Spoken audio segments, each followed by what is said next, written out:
కాకినాడ జిల్లా టీడీపీ కార్యాలయంలో తెలుగుదేశం పార్టీ 44వ ఆవిర్భావ దినోత్సవ వేడుకలు అంగరంగ వైభవంగా జరిగాయి. జిల్లా అధ్యక్షుడు జ్యోతుల నవీన్ ఆధ్వర్యంలో ఈ వేడుకలు జరిగాయి. ఈ కార్యక్రమానికి ముఖ్య అతిథులుగా రాజ్యసభ సభ్యులైన సానా సతీష్ బాబు, ఎమ్మెల్సీ పేరాబత్తుల రాజశేఖరం, కరి పద్మశ్రీ హాజరయ్యారు. అనంతరం పార్టీ జెండాను ఆవిష్కరించి ఎన్టీఆర్ విగ్రహానికి నివాళులర్పించారు.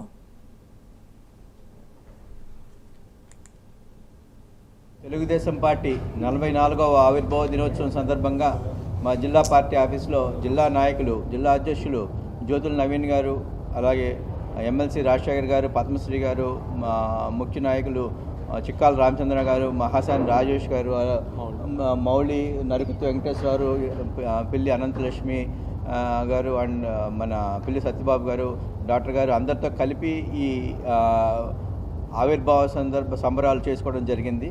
ఇక్కడ అయిన తర్వాత ఈ మీటింగ్ అయిన తర్వాత కార్యకర్తలతో కలిసి భోజనం చేయడం జరుగుతుంది. ఈ కార్యకర్తలకి ఒక ప్రత్యేకమైన మెసేజ్ ఏమిచ్చారు పార్టీ నుంచి మేము పర్టికులర్గా చెప్పేదంటే, తెలుగుదేశం కార్యకర్తల వల్లనే పార్టీ ఈరోజు ఇంత ముందుకు సాగుతుంది. అంచేత నారా లోకేష్ గారి పిలుపు మేరకు కార్యకర్తే అధినేత అన్న నిదానంతో కార్యకర్తలతో కలిసి పనిచేస్తామని చెప్పేసి ఇక ప్రత్యేకమైన విషయం ఏంటంటే, మన జ్యోతుల నవీన్ గారు ఉత్తమ కార్యకర్తలు ఎవరున్నారు వాళ్ళందరికీ ప్రత్యేకంగా ఒక కార్యక్రమం పెట్టాలి. ఆ కార్యక్రమం పెట్టి ఆ కార్యక్రమంలో ఎలాగ వీళ్ళని ఉత్తమ కార్యకర్తలు ముందుకు తీసుకెళ్లాలన్న ఆలోచన కూడా చేయడం జరుగుతుంది. మా కాకినాడ జిల్లా మిగిలిన జిల్లా కన్నా వినూత్నంగా పనిచేసి పార్టీని ముందుకు తీసుకెళ్లే కార్యక్రమం జ్యోతుల నవీన్ గారి నాయకత్వంలో చేయడం జరుగుతుంది.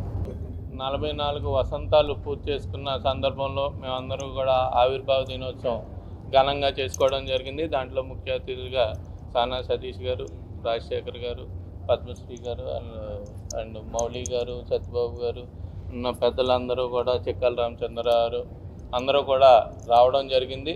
కార్యకర్తలందరూ కూడా ఆనందంగా పాల్గొనడం జరిగింది. ఖచ్చితంగా పార్టీని బలోపేతం చేసుకుంటూ ఎవరైతే కష్టకాలంలో పార్టీకి నిలబడ్డారో వాళ్ళందరినీ కూడా గుర్తించుకుంటూ రాబోయే కాలంలో ఒక ప్రణాళికను రచించుకుని వాళ్ళందరినీ కూడా గుర్తించి ముందుకు తీసుకొచ్చే పద్ధతిలోనే లోకేష్ గారు మాకు ఆదేశాలు ఇవ్వడం జరిగింది. ఆయన ఆదేశాల అనుసారం కూడా మేమందరూ కూడా నాటడం జరుగుతుంది. ఖచ్చితంగా రాబోయే కాలంలో మరింత